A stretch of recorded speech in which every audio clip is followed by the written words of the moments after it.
Chair. Ms. Haynes, Special Counsel Hur is here on the Hill today. He has put into his report that President Biden has top secret compartmented documents knowingly in his basement. He knowingly provided those documents to his author.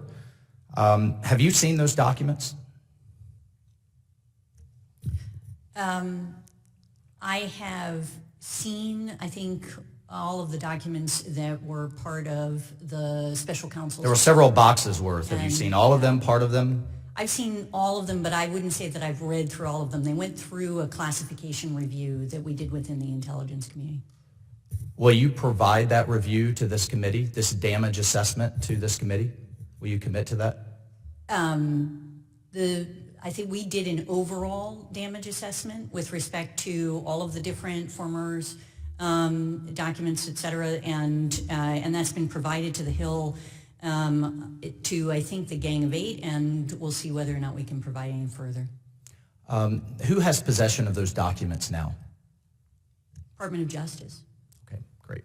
I would look forward to, Mr. Chairman, the broader committee seeing the extent of these documents. I mean, they could have been fairly benign, or they could have been incredibly serious. So I would encourage the intelligence community to brief the committee on the extent of the damage of those documents that apparently have been sitting for quite some time, both in the University of Pennsylvania Center and in his house from his time as a Senate Vice President and perhaps now as President. Thank you. Switching to Afghanistan. The UN is reporting that al-Qaeda has established 8 new training camps in Afghanistan and lists the specific provinces where al-Qaeda currently has training camps, including a new base to stockpile weaponry in the Panjshir.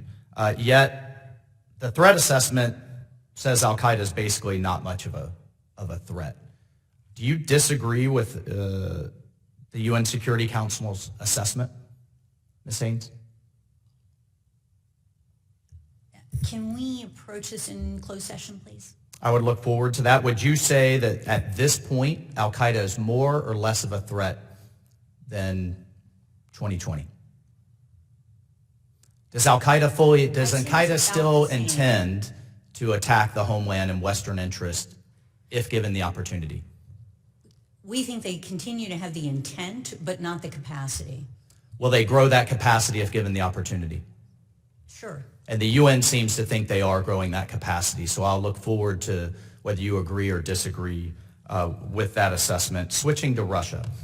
Russia is still selling an incredible amount of oil through India, through brokers in China. I think it's safe to say that Russia benefits when the price of oil is high, correct? Does anyone disagree?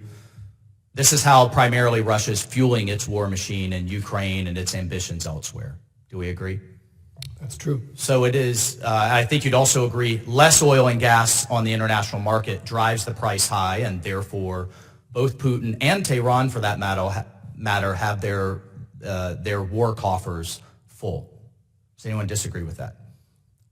So it's safe to say then that an LNG ban on exporting American, cleaner, by the way, and more plentiful gas is indirectly fueling Putin's war machine. Does anyone disagree with that? I'll take that as a no. And in fact, I'll just share with witnesses, I just sat down with the Speaker of the Parliament from Lithuania, right on the front lines of Russian aggression. She said, we buy 85% of our gas from those terminals in Texas and Louisiana. And at some point soon, they're going to have to go back to buying Russian gas.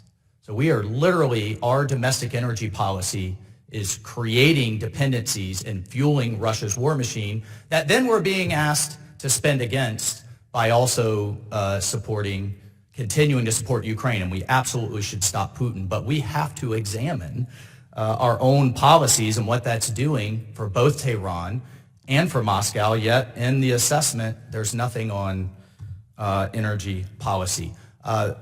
In terms of Gaza, is Hamas an honest actor? I mean, do they tell the truth on a habitual basis? Anyone? No.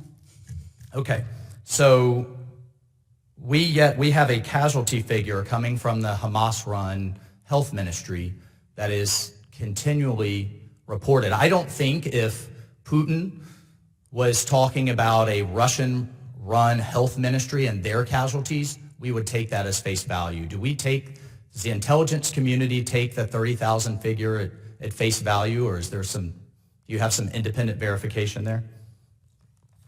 We don't take it on face value, but it is, I would just indicate it's actually not that far off from what the IDF assessment is. Okay. So, but it is not accurate on the face of it, as you just said. You don't take that as face value. We just don't take it on face value. Okay, thank you. And neither should the president in both the State of the Union and national television. Then finally, Mr. Ray, on domestic terrorism, we have 16 universities teaching as part of their curriculum a book, How to Bomb Oil Pipelines. 16 universities. I would consider that facilitating domestic terrorism, would you? Well, I don't know whether there would be I'd like to enter into the record. But yeah. Yeah, I would like to enter in the record reporting how to, let's see, universities are teaching students to blow up oil pipelines with a book in their curriculum, How to Bomb Oil Pipelines. I think you would agree that that's unacceptable and could be considered domestic terrorism. Totally unacceptable. Mr. Ray, can I just get your commitment to look into what I would call absolutely unacceptable left-wing domestic terrorism, and not only what the activities, but who's funding it? We will certainly look into all forms of terrorism and including funding. Thank you. I'll look for that briefing. Thank you.